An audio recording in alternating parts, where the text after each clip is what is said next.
সহ্য করেন, কিন্তু তার সামনে যদি কেউ কাউকে হেনস্থা করে সেখানে কিন্তু তিনি সেটা কিছুতেই ক্ষমা করেন না।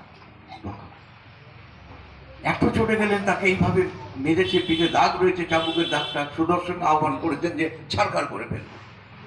হাত জোর করে, প্রভু আপনি ক্রোধ সম্বরণ করুন, আপনি ওদের মারবেন না, ওদের তো কোনো দোষ নাই। দোষ নাই মানে তোমাকে তোমার মেরেছে, ওদের দোষ নাই? না প্রভু, ওদের দোষ, সব দোষ আমার। তুমি কি দোষ করেছো? আপনি যে সকলকে উদ্ধার করতে পারেন, রক্ষা করতে পারেন, পথ দেখাতে পারেন, প্রেমের সঞ্চারণ ঘটাতে পারেন, এই খবরটা আমি কিন্তু সবাইকে দিতে পারিনি, এই খবরটা জানাতে পারিনি। দোষটা তো ওদের না, দোষটা তো আমার। এই যে ঘটনা, ছোট ছোট ঘটনার মধ্যে দিয়ে আমরা দেখেছি শ্রী শ্রী ঠাকুর আমাদের কিন্তু এই চলার পথটা এইভাবেই দেখিয়েছে। বিশ্বদেবের কথা বলছিল, তার যখন সরসজ্জা হচ্ছে ওই অবস্থাতে তার চোখ দিয়ে জল বেরোচ্ছে। যুধিষ্ঠির ভাবছে এর তো কোনো, সমস্ত মোহ থেকে তার উদ্দেশ্যে জয় করেছে, তার চোখ দিয়ে জল পড়ছে কেন? তাহলে কোনো কামনা বাসনা পূরণ হয়নি, সেই জন্য কি কাঁদছে? পিতামহকে যেমন জিজ্ঞেস করা হলো, আপনি কাঁদছেন কেন? বলুন, কোনো আশা যদি অপূরণ থাকে মানুষের সাহায্য করুন। তখন না, সেজন্য কাঁদছি না। আমি কাঁদছি কেন জানো? স্বয়ং শ্রীকৃষ্ণ তোমাদের পক্ষে, তবু তোমাদের কত কষ্ট, সমান ভাগ পেলে না, অজ্ঞাতবাস, বনবাস ইত্যাদি ইত্যাদি। আমরা যারা ঠাকুরের দীক্ষা গ্রহণ করেছি, আমরা যেন কেউ ভাবি না যে আমাদের একটু রোগ শোক ব্যাধি জড়া কষ্ট মামলা মোকদ্দমা এগুলো থাকবে না, তা কিন্তু নয়। শ্রী শ্রী ঠাকুর তার নিজের জীবনের কথা বলতে গিয়ে বলছেন, মা যে আমার নাম কেন অনুকূল রেখেছিলেন তাই বুঝতে পারি না। জীবনে তো কারো ক্ষতি করিনি, ক্ষতির কথা কখনো জীবনে আমি কখনো ভাবিনি, অথচ মানুষ। তবে এটা ঠিক, আমার বিরুদ্ধে যাই আসুক না কেন, কোনো প্রতিকূলতাই আমার জীবনে প্রতিবন্ধকতা সৃষ্টি করতে পারেনি। আমি সেটাকে উৎসাহে অতিক্রম করেছি। আমরা কি হয়, থেমে যাই। তাই আমাদের জীবনে এগুলো আসবে, আর এই কষ্টের মধ্যে দিয়ে ঠাকুরকে বেশি অনুভব করা যায়। সঞ্জীবদের কথা বলতে গিয়ে মনে হচ্ছে তিনি যাচ্ছেন বর্দার ঘরে গিয়ে প্রার্থনা করতেন, দাদা ওই দিক থেকে আসছেন, তা আমিও মাঝে মাঝে বর্দার ঘরে গিয়ে প্রার্থনা করতাম।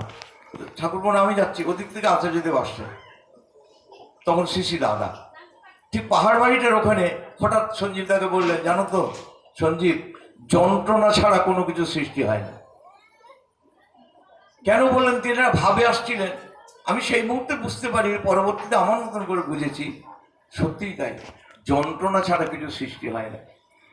প্রসব বেদনা ভোগ করবো না, সন্তানের মুখ দেখবো, এটা হয় না। তাহলে আমি একটা কাজে সিদ্ধি লাভ করতে গেলে, এগোতে গেলে, পৌঁছাতে গেলে আমার সামনে কোনো বাধা থাকবে না, বিরুদ্ধাচরণ থাকবে না, আমি এগিয়ে যাবো গট গট করে, এটা হয় না। তাহলে এই যে ভাব, প্রথম বাধা হচ্ছে আমি নিজে, আমি রাজি আছি তো।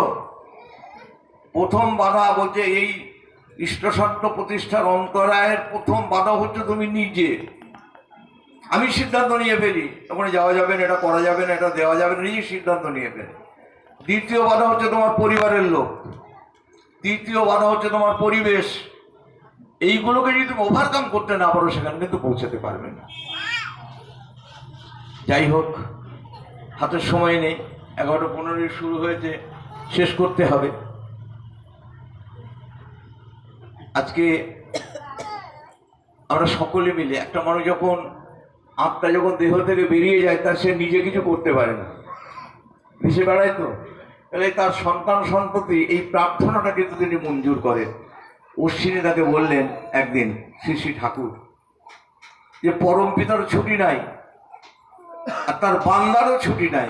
যা করতে বলেছে এগুলো যদি না করেন, বিদায় নেন, আবার সঙ্গে সঙ্গে পাঠিয়ে দেবো, তারপরের থেকে শুরু করতে হবে। আপনারা যোগীরাজ শ্যামাচরণ লাহিড়ীর জীবনী হয়তো অনেকে পড়ে থাকবেন।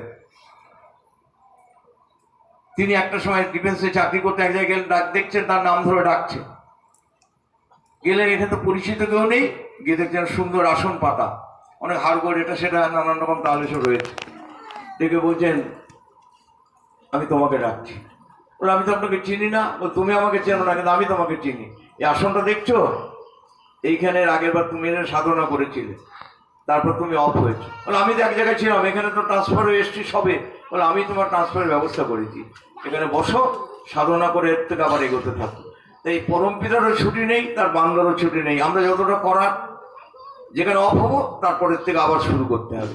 তাই আজকে মা তার চোখের সামনে সচল অবস্থায় দেখতে পাচ্ছি না ঠিকই, আবার তিনি আসবেন, নিশ্চয়ই আরো উন্নত জীবনের অধিকারী হবেন। আমি পরমপিতা রাতুল চরণে সেই বিদেহী একটা পরবর্তী অধ্যায় যাতে আরো সুন্দর হয়, তার পরিবারের সকলে যাতে আরো বেশি বেশি করে ঠাকুরকে নিয়ে চলতে পারে, এই প্রার্থনা জানিয়ে বলা শেষ করলাম। জয় গুরু, বন্দে পুরুষোত্তম।